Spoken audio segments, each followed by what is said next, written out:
Ang asawa mo, ang kaisa-isang babae, nagmamahal sa'yo kahit sino ka pa. Oo, mahal ka ng nanay mo dahil siya ang nagluwal sa'yo. Mahalaga ka sa mga kapatid mo dahil iisa ang magulang nyo. Mahal ka ng mga anak mo kasi ikaw ang tatay nila. Pero ang asawa mo, iba ang level ng pagmamahal niya sa'yo. Mahal ka niyan kahit di ka niya kaano-ano. Mahal ka niya kahit di ka perpekto. Mahal at tanggap ka niyan pati ang buong angkan mo.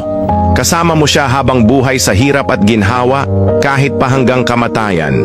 Kaya dapat bilang asawa, ibigay mo yung pagmamahal, pagpapahalaga at respeto na deserve niya.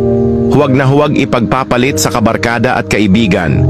Huwag sasaktan ng pisikal at emosyonal. Huwag pagsasalitaan ng masasama, ni mumurahin man lang. Happy wife, happy life. Totoo yan, hindi pa huli ang lahat. Walang taong perpekto. Ang mahalaga, ikaw ay nagbabago.